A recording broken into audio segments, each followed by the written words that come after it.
¿Qué tal? Buenas noches.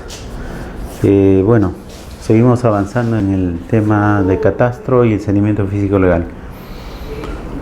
Ahora sí vamos a ver ya el tema de formalización de predios rústicos, ¿no? Vamos a conceptuar el tema de qué cosa es predios rústicos, a qué se refiere, cuáles son los procedimientos, y también vamos a ver cómo se ha venido desarrollando este tema, sobre todo de formalización a nivel rústico. Entonces, vamos a ver qué es un predio. ¿Qué es un predio? Predio es todo aquello que se observa como una parcela, como una área determinada. O sea, los predios mayormente son áreas de uso agrícola o áreas de uso de otros usos o de pastoreo, ¿no? Entonces ya no es el tema de predio, ya no es como un lote de vivienda o como un ambiente físico de ocupación para habitación. Ya el predio cambia en el tema de uso en el sistema rural, ¿no? Entonces, el predio tiene otra acentuación a nivel rural, ¿no? Entonces, ¿qué nos dice como concepto? Predio presenta aquella posesión inmueble de tierra o hacienda, ¿no?, de la que es dueño un individuo o varios, ¿no? Uno o varios. Cabe destacar que también es recurrente que el predio aparezca designado a partir de los siguientes términos. También lo denominan fincas, son fincas, o también son fincas heredadas, o también esto del predio viene hasta de los feudales, ¿no? Del tema feudal, de los terratenientes, de los fundos, ¿no? Fundos pues eran grandes extensiones de terreno que los latifundistas manejaban, ¿no?, en los periodos, en el Perú sobre todo históricamente, antes del golpe de Estado, ¿no?, de Juan Velasco Alvarado. Habían una serie de latifundios acá en el Perú, ¿no? Las grandes azucareras, las grandes vitivinícolas, ¿no? Entonces todos los terrenos, las grandes haciendas eran grandes parcelas, grandes fundos que eran dominados por terratenientes, los llamados terratenientes. Entonces esos fundos, digamos, bajo el dominio de los terratenientes o las grandes latifundistas que eran en ese entonces, era pues digamos parte de todo un proceso agrario, pero bajo un sistema de explotación. O sea, quiere decir que ahí había capataces, había trabajadores del campo, había empleados, incluso las personas con familia entera eran empleados en una hacienda, ¿no? Entonces se desarrollaban muchas causas de injusticia, ¿no? En ese tiempo pues los capataces, ¿cómo explotaban los fundos, los latifundios? Era con castigo. El capataz tenía pues su caballo especial para hacer las rondas, y al quien no trabajaba o al quien, digamos, tenía dificultades para trabajar, el castigo era látigo, ¿no? Los grandes castigos. Entonces era un sistema de explotación para ese entonces muy duro, y prácticamente motivo a ello es que se irrumpe con una forma de gestión pública a nivel de gobierno y expropia el gobierno militar bajo el golpe de Estado de Juan Velasco Alvarado, y empieza el tema de la reforma agraria, ¿no?, en el Perú. Entonces ahí donde sacan el lema que la tierra es para quien la trabaja, ¿no? Entonces es ahí donde empiezan a parcelar. O sea, los grandes latifundios empezaron a dividir. Por ejemplo, eran 100 trabajadores, un fundo lo dividió en 100 parcelas, y a cada campesino le dio su parcela, ¿no? Pero en el término legal, ¿qué pasó?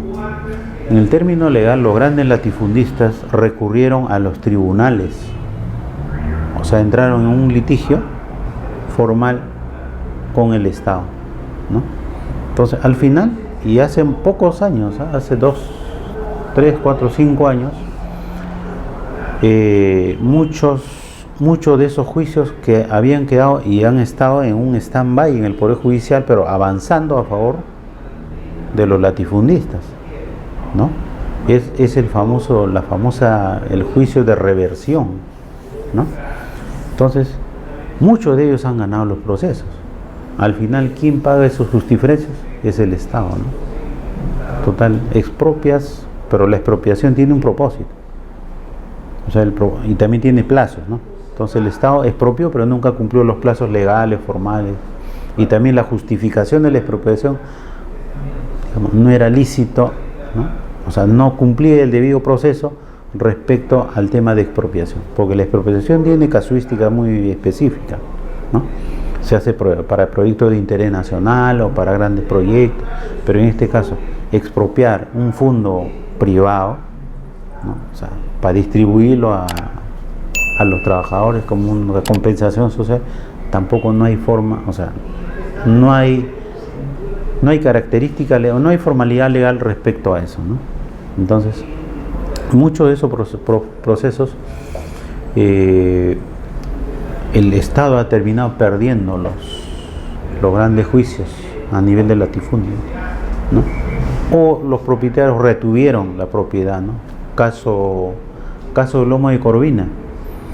El fondo Lomo de Corvina fue un denuncio realizado por los propietarios, la familia Fernández Concha, ¿no? Para un uso agrícola y un denuncio de materiales no metálicos. Entonces, hasta la fecha, motivo de ese litigio formal, COFOPRI no puede titular a todo el asentamiento humano ubicado en el Lomo de Corvina, ¿no?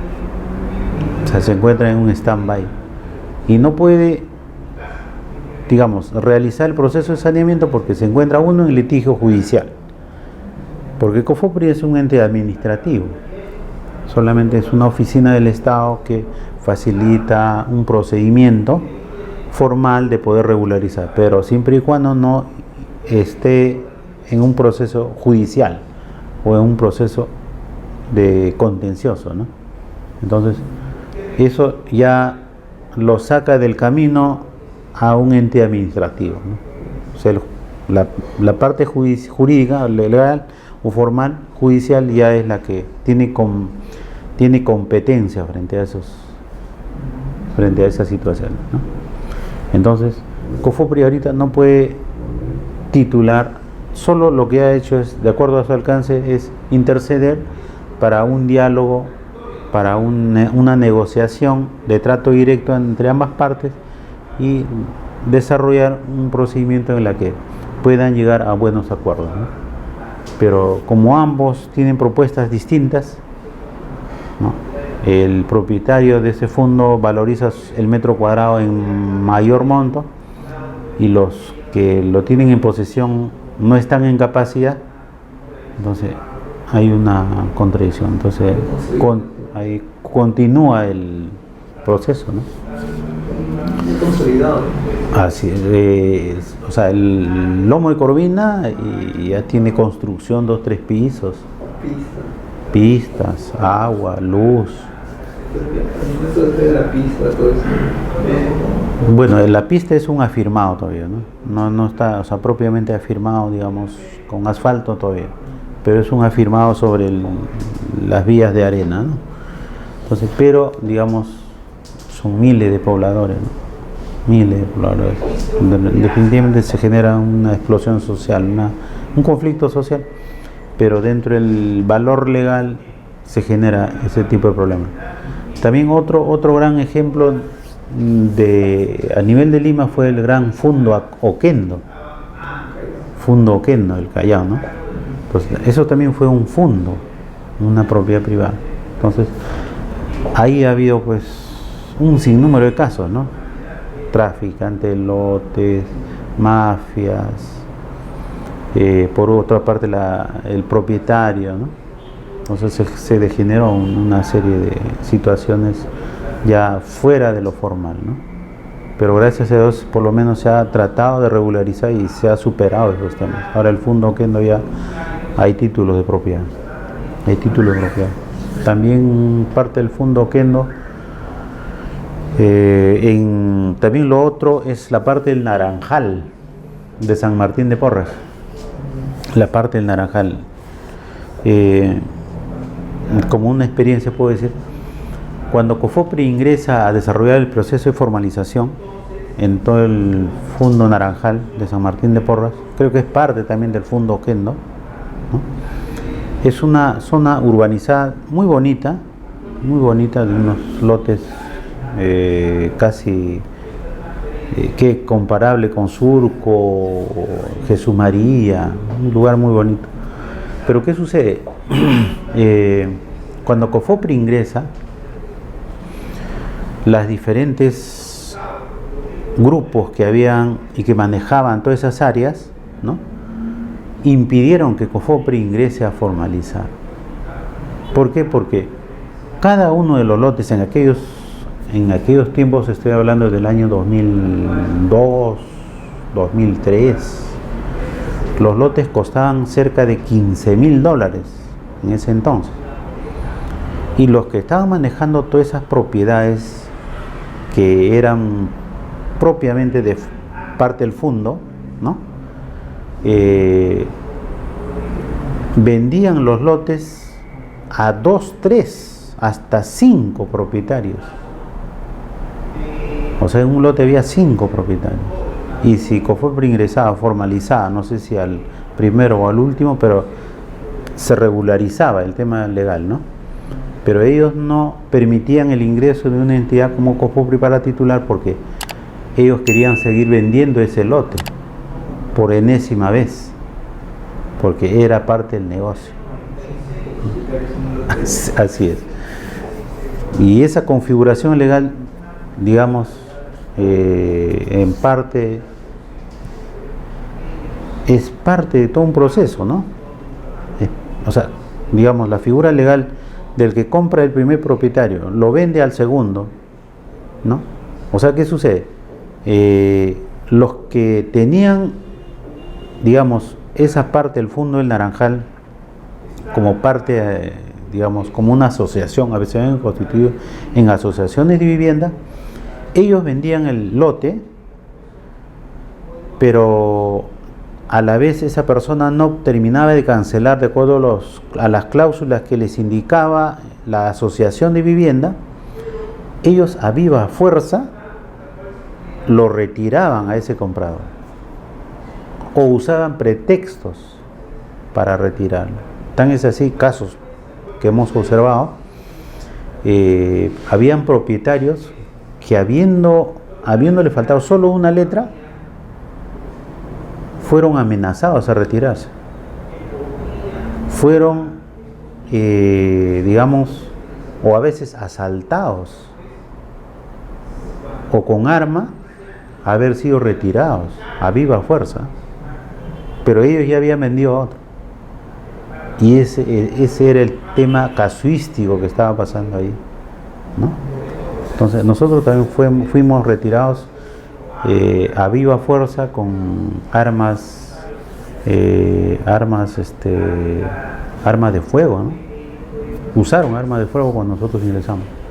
Entonces, esos casos en Lima se ha dado muchas de las veces, ¿no? En fondos, en predios, que antes Lima era pues parte de todo un conjunto agrícola rodeado de zonas o áreas de parcelas, ¿no? Entonces, otro de los casos un poco delicados, el tema más sonado, caso COFOPRI, fue el tema de Chilca, San Bartolo, ¿no? Una compra de una área en precio tan módico que al final costaba muchísimo y se iba a generar una urbanizadora, ¿no? y producto de eso el caso Cofopri tuvo un sonado en la gestión del anterior gobierno a esta, ¿no? Entonces, por eso en las funciones públicas como funcionarios tenemos que siempre manejarnos dentro de la característica funcional y lo otro dentro de los procedimientos formales de una entidad, ¿no? Porque si no, ¿qué sucede? Suceden responsabilidades, ¿no? Suceden responsabilidades. A nivel de gestión pública, siempre recomiendo apegarnos a la norma, funcionar de acuerdo a las normas y también relacionar todo nuestro trabajo a la normativa y a la ética de la función pública, ¿no? Porque si no, terminamos comprometidos, digamos, o jalados también, ¿no? Entonces, esos temas hay que tener mucho cuidado en la función pública, ¿no? Los temas procedimentales, hay que estar muy atentos, muy atentos. Tan es así en la formalidad legal, hay normas que hay que revisar, por ejemplo, en estos casos, sobre todo de propiedades, porque estamos hablando de propiedades en zona urbana o propiedades en zona rural. Digamos, cuando se toca temas de propiedades, sobre todo en la fase legal o de posesión, es bien delicado, ¿no? O cambiar o formalizar una compra-venta sin el consentimiento de los colindantes es muy delicado, es altamente delicado, ¿no? Porque estamos hablando de temas de propiedad. Es como que alguna vez, siempre a veces desarrollo un ejemplo. Si alguien tiene un lote de 10 por 20, ¿no? Y se da cuenta que no tiene los 200 metros cuadrados, sino tiene 190 metros cuadrados, ¿dónde están los 10 metros cuadrados que tienes en tu título? ¿Está en el colindante del lado derecho, del lado izquierdo, o está en el fondo, ¿no? Entonces, por 10 metros cuadrados, tu diseño de plano ya se distorsiona, ¿no? Si con el título de propiedad tienes 200 metros cuadrados, desarrollas un plano arquitectónico o un diseño, vas a trabajar sobre 200 metros cuadrados. Pero si físicamente tienes 190, tu plano se distorsiona, ¿no? O sea, tu diseño, ¿no? ¿Cómo lo regulariza cuando en esos casos se hace, digamos, o lo importante es encontrar para dónde está esos 10 metros cuadrados, ¿no? Igual en las digamos, un poco más susceptible, más cuidadoso de poder buscar, es en los predios urbanos, ¿no? Porque uno no sabe si esta pared me quitó los 10 metros cuadrados, o es esta pared, o es la pared del fondo, o hay que revisar. Pero ¿qué pasaría si a mi lado izquierdo el lote tiene físicamente 200 metros cuadrados? Me voy a mi lado derecho, también tiene 200 metros cuadrados. Y al fondo, ¿no? También tiene los 200 metros cuadrados. ¿Dónde está el problema? ¿Para dónde puedo avanzar? ¿No? Se genera una serie, es muy interesante buscar eso. Hay casos y sucede. Y es lo más usual, ¿no? Lo más usual. Entonces, en cuanto a los fondos y parcelas,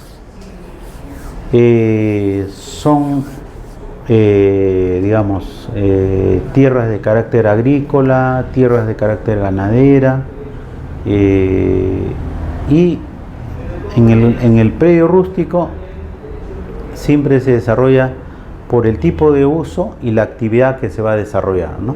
En cuanto a los predios. Y también al dominio y a la propiedad. Entonces, cuando decimos dominio, siempre cuando tocamos el tema de las parcelas, la persona o el propietario siempre está ligado o unido a la propiedad natural que le corresponde. Es como ese espacio físico, él es propio, inherente a él. Entonces, si alguien pretende recortarlo o alguien pretende,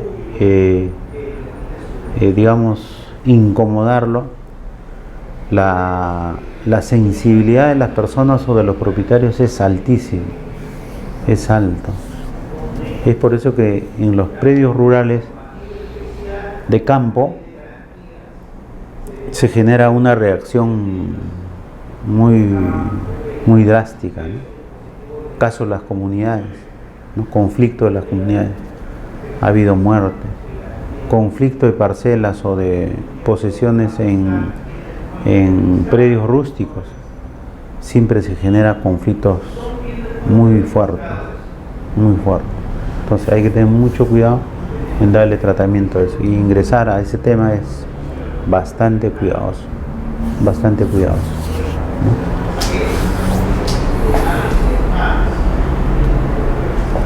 Predio rústico. Predio rústico. Entonces, predio rústico es aquello que siempre está ya fuera de la ciudad, fuera de la zona urbana.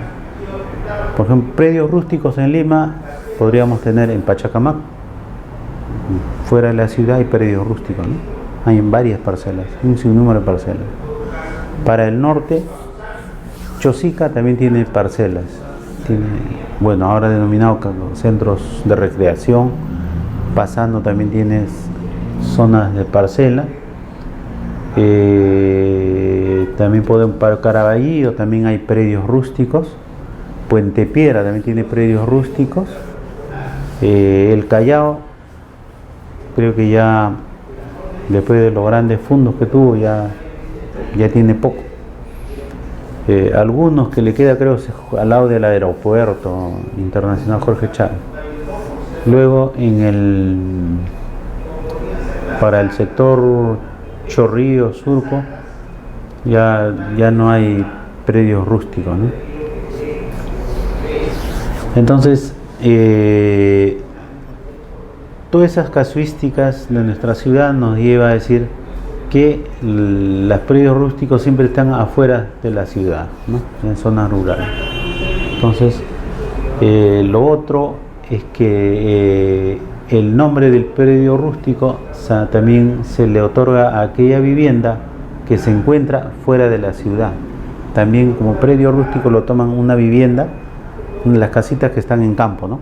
También lo dicen predios rústicos, ¿no? Luego, claro, la calidad de vida en el campo siempre es tener su parcela y su pequeña vivienda, ¿no? Y su pequeña vivienda. Mayormente en los predios rústicos la vida, como digo, es mucho más cómoda y ya mucho más libre.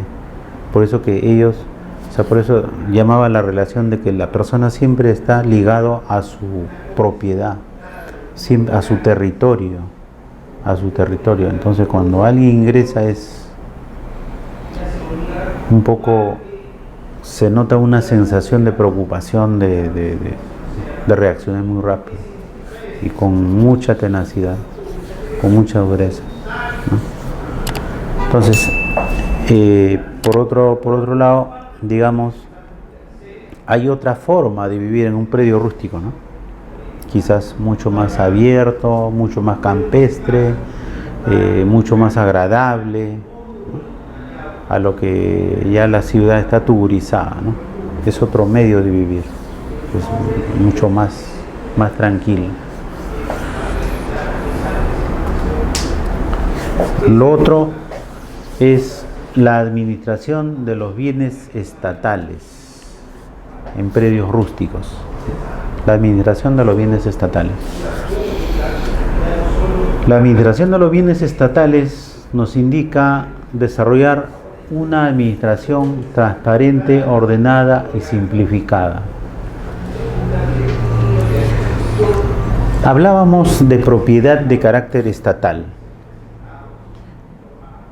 en este caso las propiedades estatales a nivel de bienes públicos, en este momento hay que desarrollar lo que se encuentra en realidad, cómo se encuentra, digamos, administrado, o cuál es la condición real de una administración del Estado frente a una propiedad de carácter público, ¿no? Que son bienes de carácter estatales. Entonces, si decimos como una premisa, desarrollar una administración transparente, ordenada y simplificada, ¿no? Si lo transparente se cumple a nivel público, al menos en este caso la experiencia de COFOPRI al desarrollar el proceso de saneamiento físico legal, hasta el momento no hemos visto casos graves respecto al saneamiento físico legal de propiedades, raras excepciones, ¿no? Entonces quiere decir que sí, el Estado puede ser eficiente, pero tomando en consideración procedimientos ágiles. Entonces, para este procedimiento de administración transparente a nivel de bienes del Estado, COFOPRI empleó lo que yo denomino, aplicó con mucho criterio, ¿no?, lo que se llama la simplificación administrativa. Los requisitos para poder sanear la propiedad, sobre todo las propiedades de carácter urbano o rústico, tienen unos requisitos sencillos, ¿no? Uno, aplicar el derecho real de la posesión pública y pacífica en el lapso de tiempo adecuado de 5 a 10, ¿no? Y tener también los documentos sencillos y necesarios como para acreditar la posesión, y se le daba acreditación a esos documentos, ¿no?, por un plazo de 2-3 años de antigüedad. El otro procedimiento, las declaraciones juradas de los vecinos que vivían como colindantes de ese posesionario, ¿no? Entonces, a nivel de transparencia, COFOPRI sí ha cumplido en un porcentaje muy alto respecto al tema de transparencia, y creo que producto de ello es el éxito estadístico que ha tenido COFOPRI para desarrollar el tema de saneamiento físico legal a nivel urbano, sobre todo, ¿no?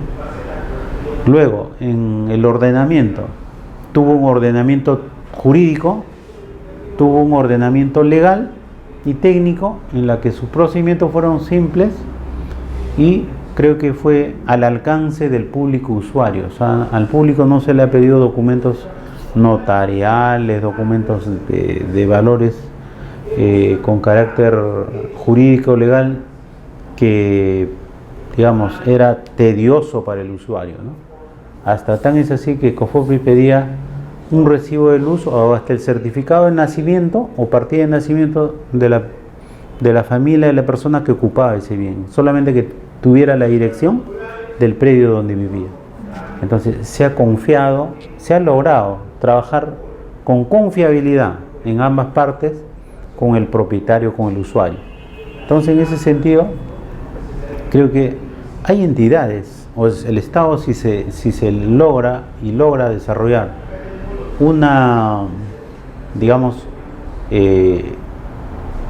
a través de una decisión, desarrollar procedimientos altamente productivas, sí se logra cumplir. Y la simplificación administrativa fue uno de los procedimientos que empleó COFOPRI con mucha eficacia. Ahora, eso es para el tema de formalización. Ahora viene lo otro para el tema de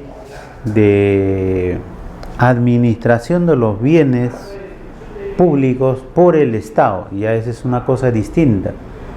Cuando hablamos de COFOPRI, estamos hablando cuando COFOPRI, los bienes del Estado, o sea, las propiedades que eran del Estado, ocupados por posesionarios, logró sanear, logró regularizar, ¿no? Pero viene el otro aspecto, cuando ya el Estado es administrador directo de los bienes públicos. Entonces, en esos aspectos sí cabe otro análisis. ¿Cuál es ese análisis? Lo transparente propiamente sí lo tiene porque, bueno, digamos, lo tiene la propiedad en uso, ¿no?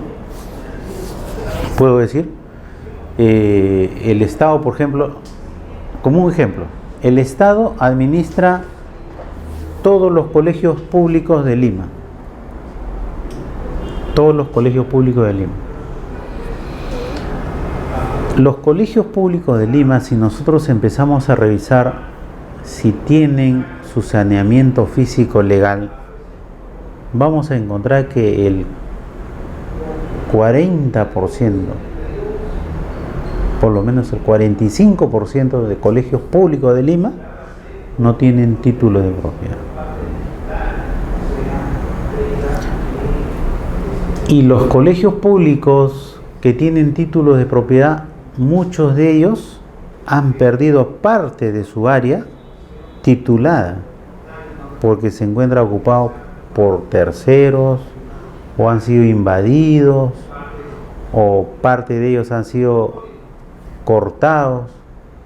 O sea, hay una serie de casos que podemos ir, digamos, explicando, ¿no? Ahora, si tomamos como un ejemplo que los colegios públicos, una parte no tiene saneamiento físico legal, entonces, producto de la falta del saneamiento físico legal de esos locales públicos, han generado un malestar o han generado una falta de atención, porque el Estado no puede invertir si una área no está con saneamiento físico legal.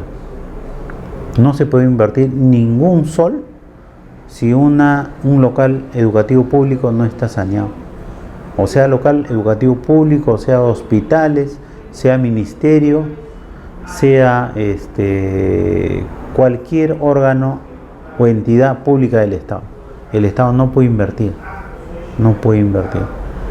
Entonces, el tema del saneamiento físico legal es muy importante. Entonces, a nivel del Estado no se está administrando en una forma transparente ni ordenada esos bienes públicos de carácter básico, como sectores de educación, sectores de salud, sector de trabajo y otros ministerios. Tan es así que los propios ministerios no tienen sedes propias. Tan es así que no tienen sedes propias. Por ejemplo, cuando el Ministerio de Transportes y Comunicaciones estaba acá ubicado en 28 de julio, esa sede no era del Ministerio de Transporte, era de la Municipalidad de Lima. ¿Y qué hizo la Municipalidad de Lima? Lo desalojó al Ministerio de Transporte y tomó posesión de la propiedad que le pertenecía a la municipalidad, ¿no? Y producto de eso que el Ministerio de Transportes ya se reubica en otro lugar, ¿no? Y así podemos tomar casos, muchos de las entidades públicas, uno que su gran problema no tiene saneamiento físico legal. Es un gran problema para el Estado eso, sobre todo para la educación y salud, ¿no? En educación muchos colegios se están cayendo por ese gran problema. ¿Lo regulariza PCB? No lo regulariza. La regularización de los colegios públicos hasta este momento no se ha desarrollado un programa completo de saneamiento físico legal respecto a los locales públicos, sobre todo educativos. No por falta de presupuesto, porque COFOPRI ha estado saneando, y porque como COFOPRI, con una entidad pública, debería haber recibido un presupuesto, parte del sector educación, para desarrollar todo el saneamiento físico legal a nivel Lima y a nivel nacional. Entonces, hasta puedo decir que los colegios públicos no tienen ni siquiera un plano de arquitectura en estos momentos para desarrollar sus planes de acción o planes de mejoramiento en infraestructura. Entonces, es preocupante ese sistema de administración a nivel del Estado, ¿no? Y lo vemos evidente, ¿no? Nos vamos a San Juan del Lurigancho, los colegios públicos son construidos por los padres de familia, autoconstrucción, sus terrenos no están saneados, sus muros perimétricos son construidos por los propios padres de familia. Entonces el Estado no está teniendo una administración transparente en esos casos. Lo otro, ordenada tampoco, simplificada menos. Los hospitales, por ejemplo, un hospital público tiene una construcción de hace 30, 40, 50 años. Para el momento, técnicamente ese hospital o esa sede ya dejó de ser, ya cumplió su vida útil esa construcción o esa edificación, porque técnicamente la vida útil de un edificio se evalúa calculando la vida útil de un edificio, ¿no? Entonces, si empezamos a desarrollar ese procedimiento, podríamos decir de que el Estado tiene una deficiencia en esos aspectos, ¿no? Entonces, la otra indicación es promover el saneamiento de la propiedad estatal. No se ha logrado hasta este momento puntualizar con certeza esos temas del saneamiento físico legal de los bienes del Estado. Cumplir con el mantenimiento y actualización de la información del registro de bienes estatales. Es otro gran problema. O sea, la Superintendencia Nacional de Bienes Estatales pide información a las entidades públicas a que le envíen los planos, la memoria descriptiva y todo el expediente técnico de cada entidad. Si cada entidad ni siquiera tiene su plano actualizado, ¿qué le puede mandar a bienes estatales? A la Superintendencia Nacional de Bienes Estatales. Muchas veces ni siquiera presupuesto hay para desarrollar eso. Entonces, ahora, desarrollar consultorías tiene un costo. Lo más lógico, propondría, es que las propias entidades públicas, de acuerdo a sus áreas de infraestructura, desarrollen y actualicen esa información, ¿no? Y requieran consultorías para poder desarrollar, por ejemplo, levantamientos topográficos, porque muchas de las entidades no tienen unidades de topografía, pero podría desarrollar convenios, ¿no?, con entidades públicas que tienen equipos de levantamiento topográfico o georreferenciación, puntos de control. Pero esos son decisiones de gestión a nivel del Estado que falta muchísimo a desarrollar. Falta mucho. Muchas de las sedes e instituciones públicas ni siquiera, no son propias de la entidad, otro que están en sedes alquiladas, por ejemplo en educación, la UGEL 3 está en un edificio alquilado, no tiene sede propia, y si tiene sedes propias no tiene la infraestructura adecuada de un edificio educativo. O sea, ni siquiera en la parte administrativa se está cumpliendo. Todos los funcionarios que están en la UGEL 1, por decir, están en un edificio antiguo, y los demás ambientes son ambientes de prefabricados, temporales, ¿no? Entonces, esa es la administración que desarrolla el Estado. Y podemos decir que mantiene una información clara respecto a bienes del Estado. No hay. Es muy poco trágico contar toda la historia. Por ejemplo, la UGEL 2 y la UGEL 3 tenían su proyecto de edificio de sede institucional. Ese proyecto de sede institucional se estuvo trabajando en OINFE, que ahora es PRONIET, pero por observaciones técnicas que PRONIET desarrollaba al proyecto, se cumplió el plazo de ejecución del expediente y terminó en un proceso legal y terminó cayéndose el proyecto para su aprobación.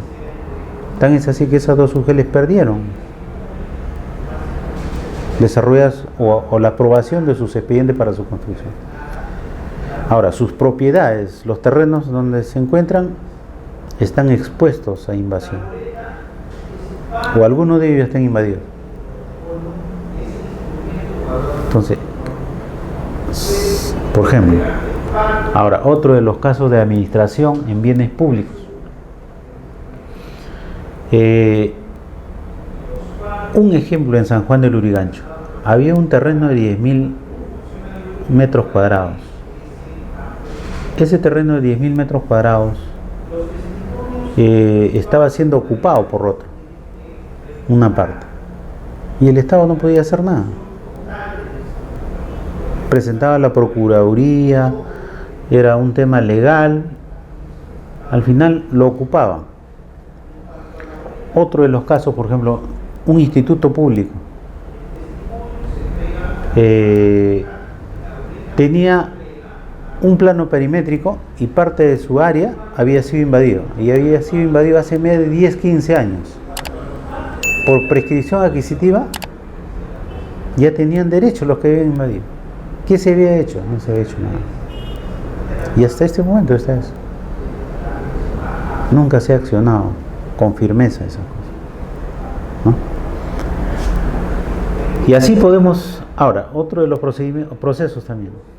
En habilitaciones urbanas siempre se deja la área para educación. ¿Quién debería estar detrás de la responsabilidad de rescatar esas áreas con fines educativos? Porque toda urbanización, todo proyecto de habilitación urbana tiene que tener un área para educación. Supongamos, ¿no? Tiene para parque, equipamiento, etc. O sea, lo que es equipamiento urbano. Estoy hablando como un ejemplo para educación, ¿no? Conozco uno de los casos que la Asociación de Vivienda dejó áreas para educación. 2, 3 áreas. Dentro de todas esas 2, 3 áreas, una de esas áreas fue tomada y fue ocupada por vivienda. En estos momentos se encuentra consolidado con 2, 3 pisos. ¿Quién lo reclama? ¿Quién puede decir, esta es un área de educación? No hay un control por parte del Estado en cada una de sus unidades orgánicas desarrollar este tema de saneamiento. Y si lo desarrolla, los funcionarios respectivos de cada ministerio escuchan y dejan de accionar. Ese es otro de los grandes problemas. Cuando el área educativa no inscribe, ¿Está inscrito? como área educativa, Está inscrito. pero sin embargo lo invaden y construyen. Y nadie desarrolla una acción legal respecto a este tema. Entonces, el procedimiento administrativo a nivel de gestión pública está muy, digamos, no son ágiles respecto al tema de formalización. Y lo otro, planteé a nivel de la región que se desarrolle un catastro educativo para que se incorpore qué áreas se tenía a nivel de toda la región como áreas educativas. Porque era lo lógico para poder detectar qué áreas educativas había en cada distrito. Y se tiene un sinnúmero. Hay muchos que uno lo va a encontrar como parque. Hay muchos que uno lo va a encontrar ya en otros usos, como parque, como un pronoí, lo vas a encontrar como local comunal, lo vas a encontrar como un taller. O sea, la propiedad pública no está bien administrado a nivel de bienes estatales. No hay una real estadística, una real información respecto a los bienes públicos administrados por el Estado, ¿no? Es propiedad pública, pero es del Estado, es propiedad. Y más aún, es propiedad en representación de todos nosotros, ¿no? El Estado representa a toda la ciudadanía. Entonces, esos temas todavía es latente, lo vamos a encontrar. Entonces, promover el saneamiento de la propiedad, no solo diría promover el saneamiento de la propiedad, sino también desarrollar una estadística real de los bienes del Estado que están no incorporados como parte de la información técnica o parte de la información catastral a favor de cada entidad pública, al área de educación, salud, digamos, áreas verdes, ¿no? Las propias municipalidades, digamos, no tienen claro dónde están sus áreas verdes, sus áreas de equipamiento. Todo eso, ¿cuándo se tiene esa información? Solamente cuando se desarrolla un verdadero catastro. ¿No? Entonces no se tiene una información real, en tiempo real, respecto a todo eso. Impulsar mecanismos para el mejor aprovechamiento de los bienes del Estado. Bueno, para impulsar ese mecanismo de aprovechamiento tiene que haber una información estadística, diríamos catastral, ¿no? Respecto a todos los bienes públicos del Estado. Optimizar el uso y maximizar el valor de los bienes del Estado. Eso, ¿quién lo puede dudar? Cada entidad pública no solo debe tener la optimización, sino debería tener un programa de mejoramiento y actualización de uso de los bienes y también de mejoramiento, ¿no? Por ejemplo, nuestros hospitales públicos, ¿cuántos años tienen?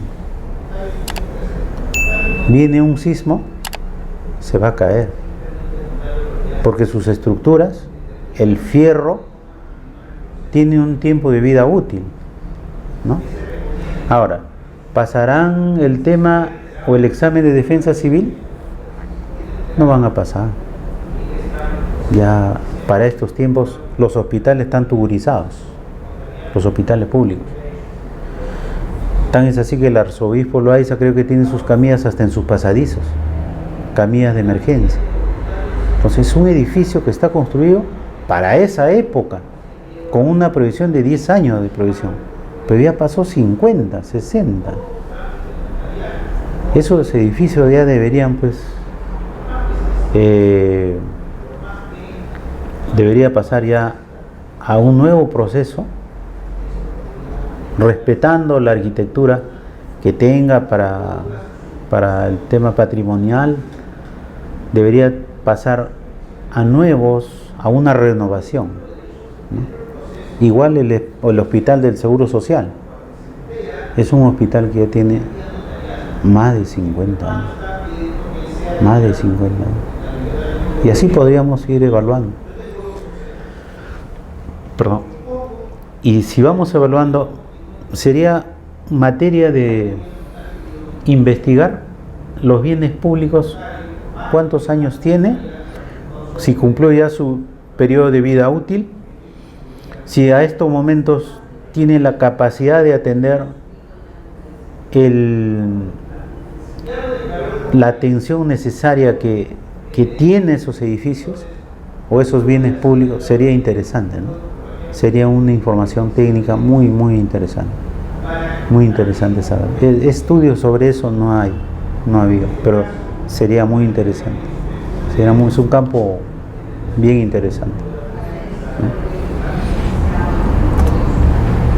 Clasificación de los bienes estatales. La clasificación de los bienes estatales se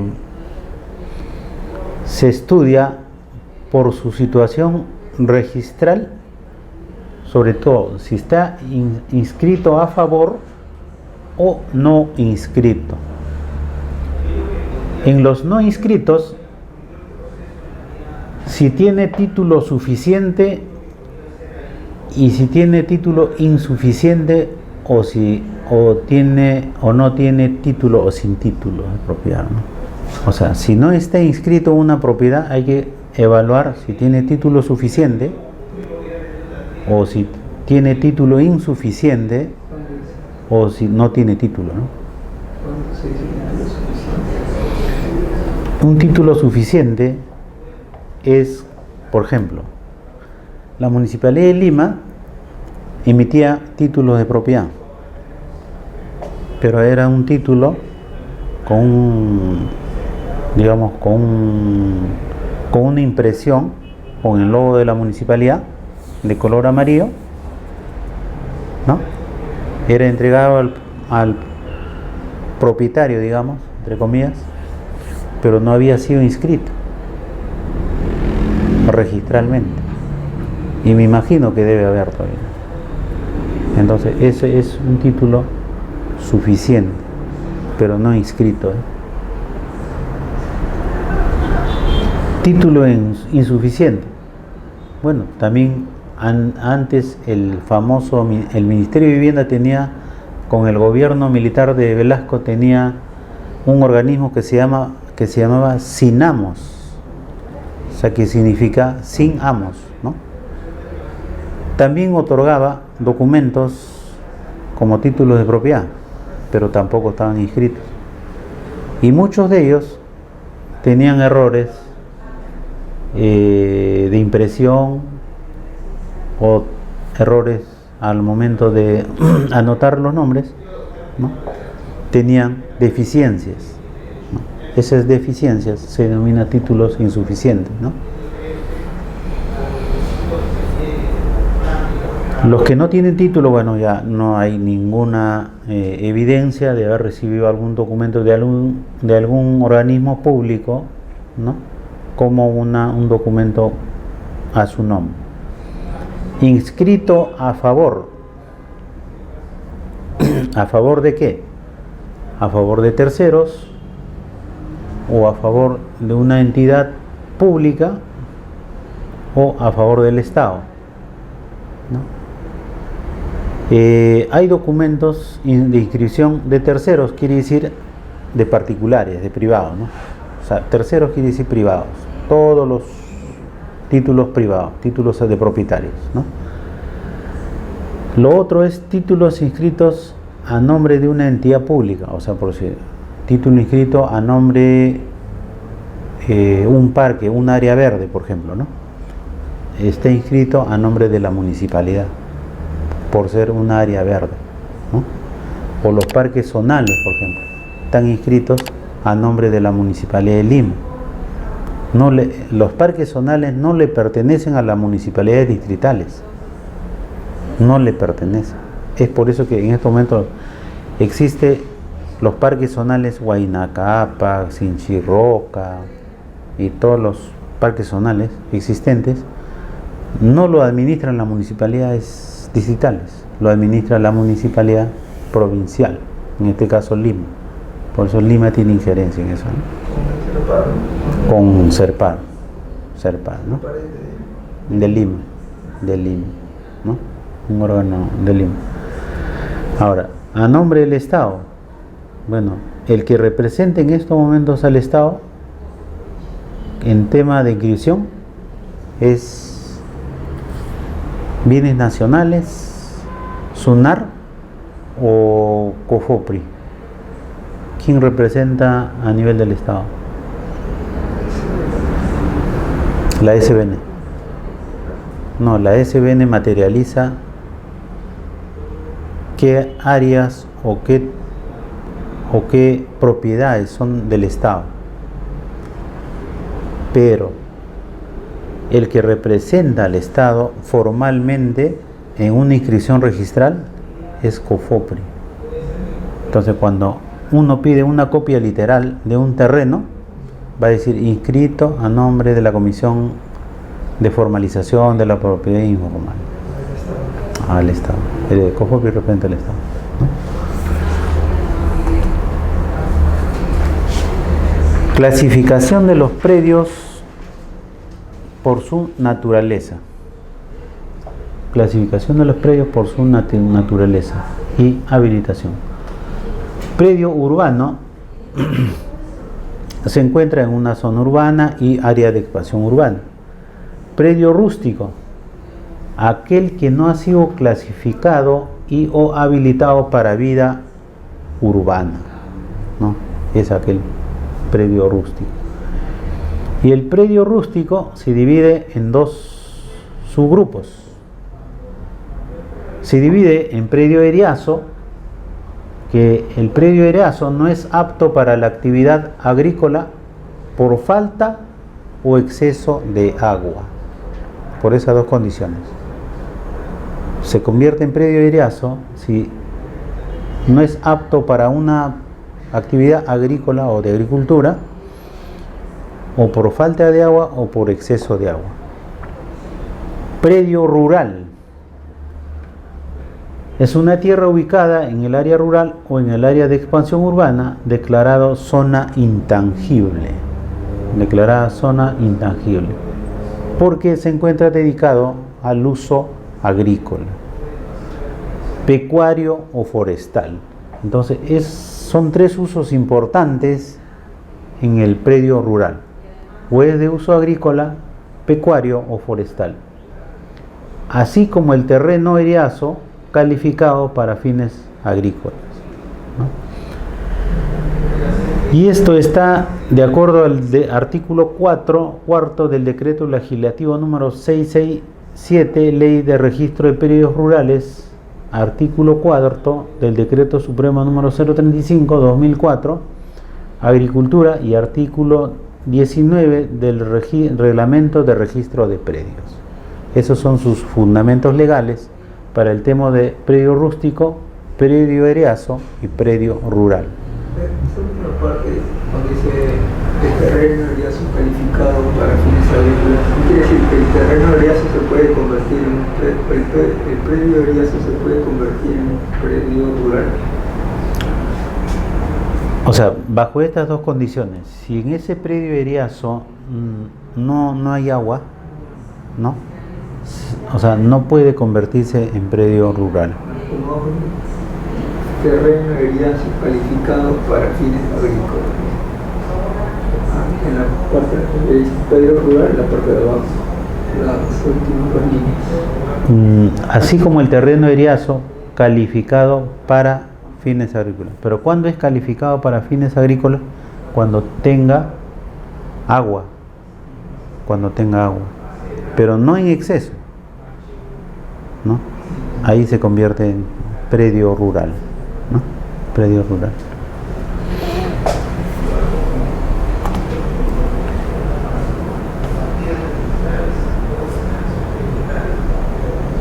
Luego vamos a tener sobre todo para temas de predios rurales, también vamos a tener bienes estatales de dominio público o reservas naturales, o también predios de entidades públicas o predios urbanos. Bueno, esa es la clasificación para los bienes estatales, ¿no? Por ejemplo, las playas. Las playas, ¿son bienes públicos o bienes privados? Son públicos, ¿no? Pero, por ejemplo, regatas.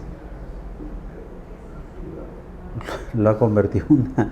Si la playa es público, o sea, esa propiedad... La ley claramente que las playas son públicas. Por eso, o sea, ese es el tema que hubo en una ocasión que el alcalde, el extinto alcalde,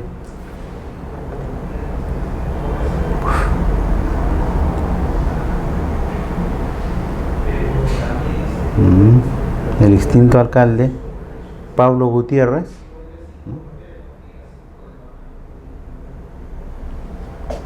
tuvo siempre un tema respecto al Club Regatas. Tan es así, en una ocasión logró derrumbar el muro que cerraba la playa para el lado del Club Regatas, ¿no?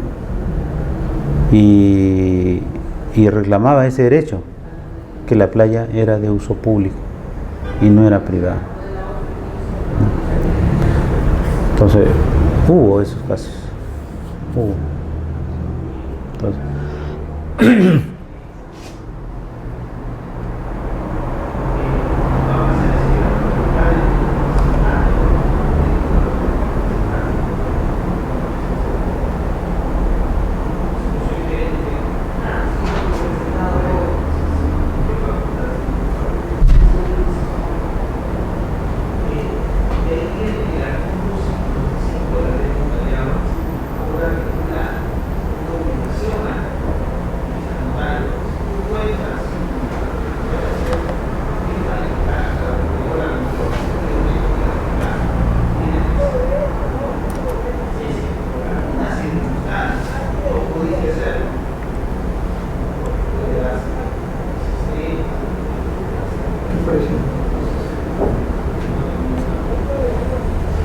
ok, seguimos.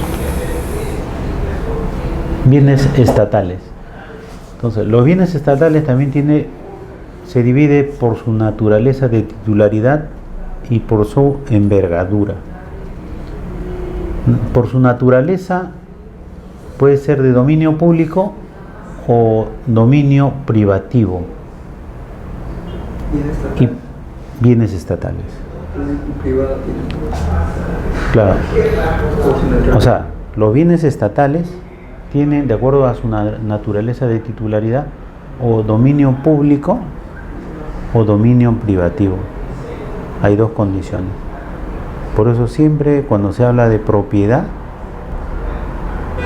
siempre digo, hay una confusión, ¿no?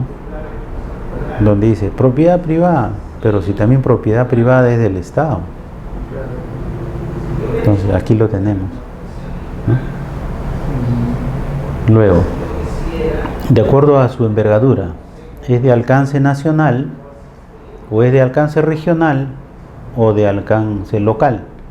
O sea, para los predios rústicos o predios rurales, ¿no? También vamos a tener bienes del Estado, porque, a ver,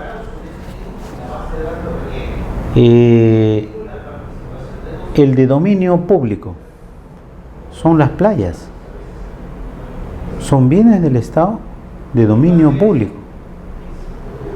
De dominio privado o privativo son bienes del Estado, pero que pertenecen al Ministerio de Educación o al Ministerio de Salud, ¿no?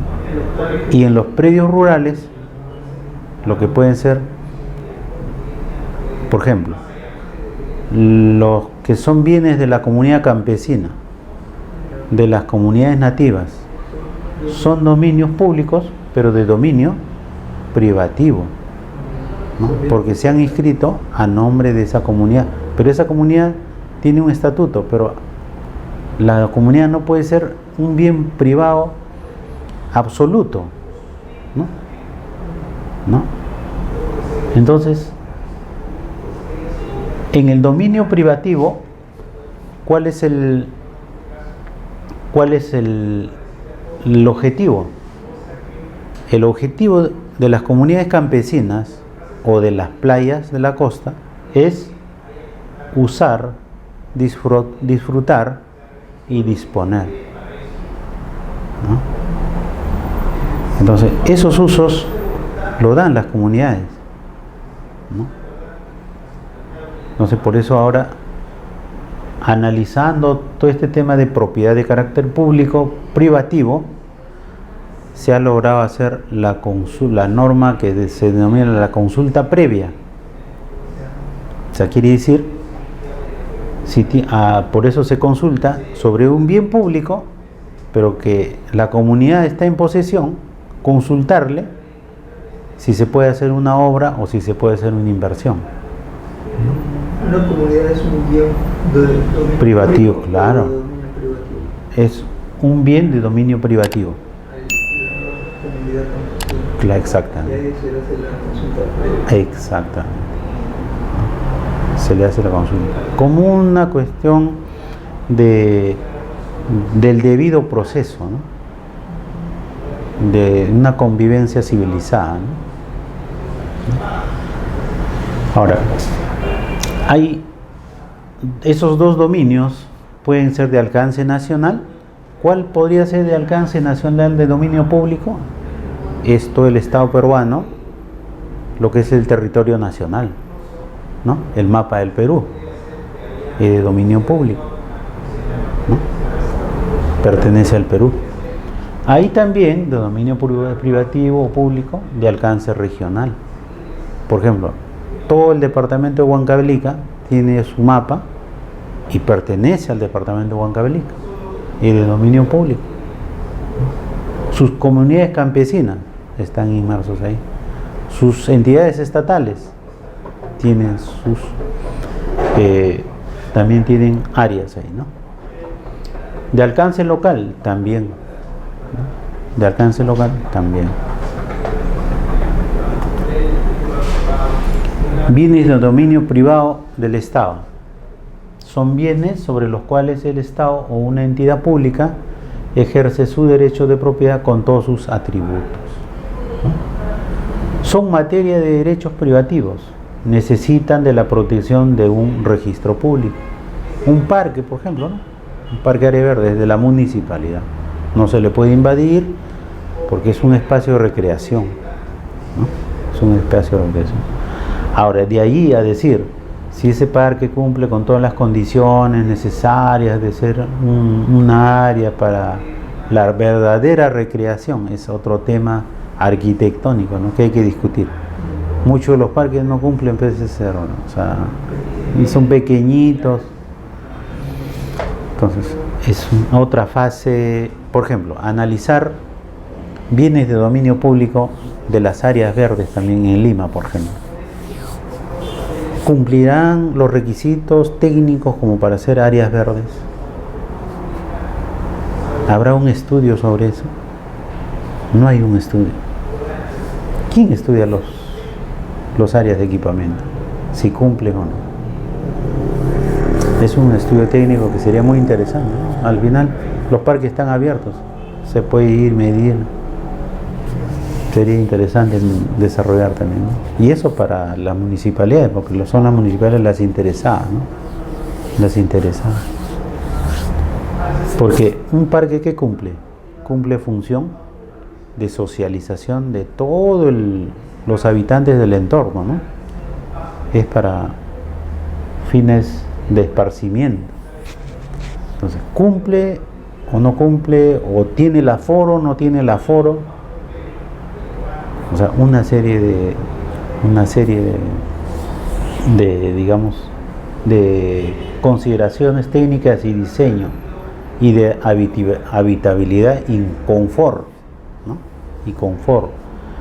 Entonces, si nosotros empezamos a estudiar los parques de recreación o los espacios abiertos públicos de recreación, podríamos en un distrito nomás o en una zona poder decir, esta zona sí tiene las áreas de recreación óptimas para ese conjunto, ¿no? O de repente le falta, ¿no? Entonces, ahora, las municipalidades lo único que hacen es diseñan un parque, una losa deportiva, una pequeña área verde, una vereda y se acabó. Pero eso, o sea, los gobiernos locales tienen que cumplir una función de diseño, confort, habitabilidad, aforo, seguridad, atención a la discapacidad, ¿no? Todo el confort de los habitantes. Es por eso que la sociedad en Lima se encuentra violentada, ¿no? Porque los niños no tienen área verde. Los niños no tienen área verde. Los niños no tienen área verde. No tienen zonas de esparcimiento, de recreación. Entonces el niño lo único que tiene es un enfoque cerrado y de una visión corta. Eso irrumpe en violencia. Porque el área de equipamiento es un área de socialización, de esparcimiento. Entonces, analizando y evaluando esos parámetros técnicos, sería muy interesante desarrollar las áreas públicas de recreación, ¿no? Tenemos una información pero riquísima, ¿no? Fidedigna, ¿no? Sin plagiar. Sin plagiar, porque ahí está libre, ¿no? La información está abierta. Bien, características de los bienes de dominio público. Tienen carácter de inalienables e imprescriptibles. Es por eso que las comunidades campesinas tienen que sus propiedades son inalienables e imprescriptibles. No pueden ser materia de derechos privativos. No necesitan de la protección del registro público y necesitan sí la tutela permanente del Estado, ¿no? Tutela permanente del Estado. Los bienes de dominio público, como objetivo que exista un bien, finalidad destinado al uso o servicio público, hospitales, área de educación, recreación. Normativamente, el marco legal es más el acto administrativo marca esa normatividad. La titularidad pública le corresponde al Estado o entidad pública, ¿no?, de los bienes de dominio público. Y esto está amparado en el artículo 73 de la Constitución Política, artículos 2.2, inciso A, inciso A 41 al 47 del reglamento de la ley número 29151 y sentencia del Tribunal Constitucional del 30 de enero de 1997 con expediente 006-97 TC-Lima. Incluso tiene una sentencia del Tribunal Constitucional, ya una decisión inapelable. La formalización de los predios rústicos. Los requisitos. Los requisitos para formalizar los predios rústicos: una solicitud según formato aprobado, una copia del documento de identidad del solicitante, pruebas documentales de la posesión a que se refiere el artículo 41 del Decreto Supremo número 032-2008 Vivienda, una declaración jurada de que no existe vínculo contractual relativo a la posesión del predio, ni procesos judiciales o administrativos en los cuales se discuta su posesión. Pagar derecho de trámite. El pago del derecho de tramitación cubre el costo de todo procedimiento, excepto la inscripción, excepto la inspección ocular, cuando el procedimiento lo requiera. Artículo 44 de la ley número 27444 de la Ley de Procedimientos Administrativos General. Pasos. Los pasos son informar sobre la ubicación de mesa de partes, informar a usuarios sobre requisitos, revisar los requisitos, recepcionar expedientes, registrar el expediente en el área de GESDOC, gestión de documentos, esperar que recojan los expedientes y derivar expediente a mesa de partes de la Secretaría de Atención al Usuario. Recepcionar expediente, registrar en cuaderno y gestión de documentos, derivación a la división técnica y recepcionar el expediente y registrar expediente en el cuaderno y gestión de documentos.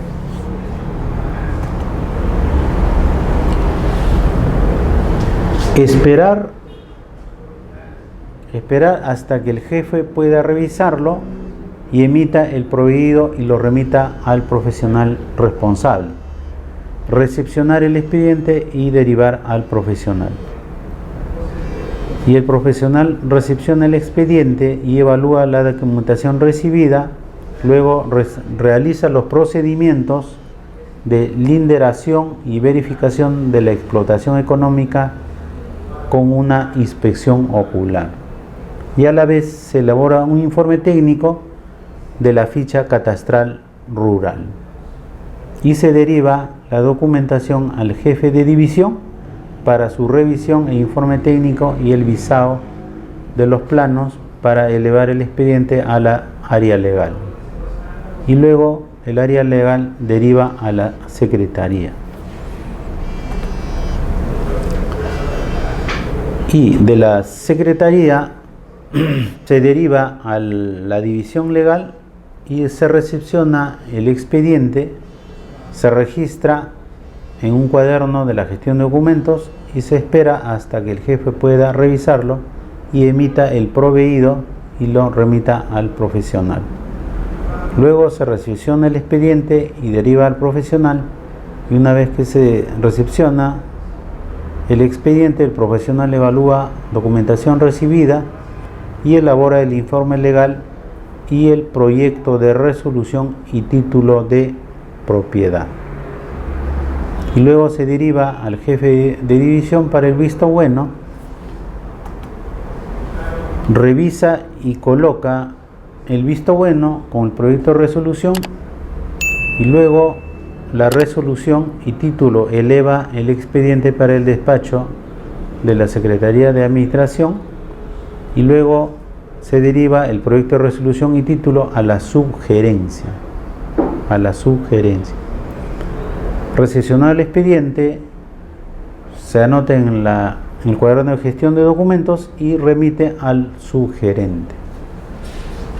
Revisado esto, se firma la resolución y título y registra y enumera la resolución.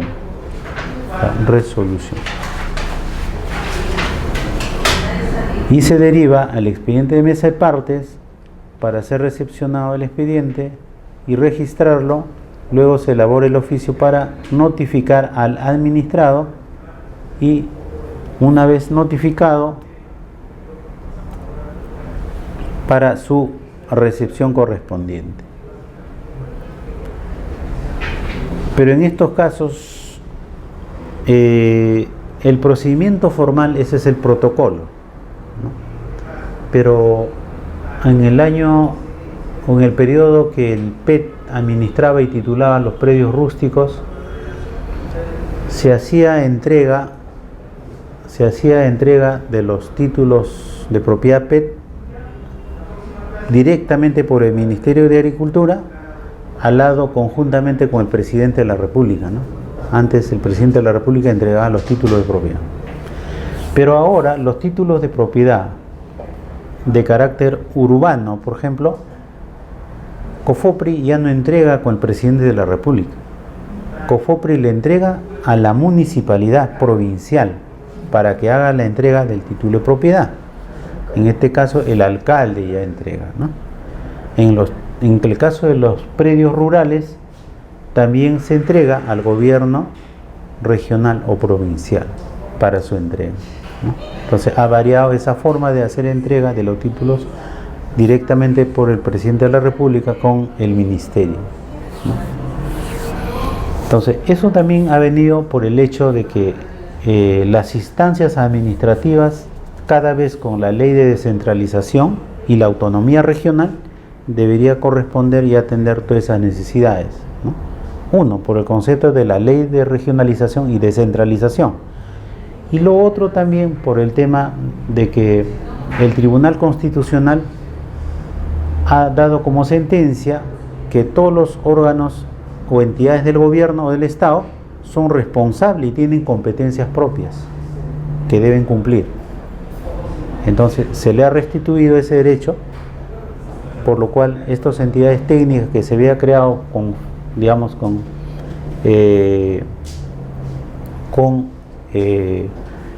capacidades de poder hacer entrega, ¿no?, en forma directa, ya ahora no tienen esa competencia, ¿no? Se ha modificado, ¿no? Ha restituido las competencias a las autoridades regionales y municipales también. ¿Quién puede realizarlo? Estas gestiones pueden realizar personas naturales, personas jurídicas. El inicio del procedimiento lo desarrolla la sugerencia de trámite documentario, que son las ventanillas administrativas de cada entidad pública. La autoridad competente para resolver es la sugerencia de adjudicación y saneamiento legal de tierras. Tenemos los formatos del procedimiento de formalización y titulación de los predios rústicos en propiedad del Estado, ¿no? Entonces ahí podemos indicar que tiene una, digamos, se solicita al jefe de la oficina zonal y se completa una serie de datos del solicitante, ¿no?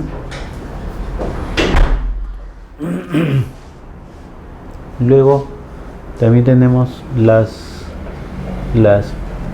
todos los requisitos que tienen que cumplir en ese formato, ¿no? O documentos que en copia simple adjunten en ese expediente de la solicitud. Son parte de los requisitos y al final de ese formato se declara, o la persona declara, va con juramento, realiza una declaración jurada que todos los documentos que adjunta es cierto, ¿no? En todo caso, si hay falsedad sobre esos documentos, es pasible de ser sancionado vía legal respecto a la idoneidad de los documentos, ¿no? La firma de los documentos. Gracias por esta oportunidad.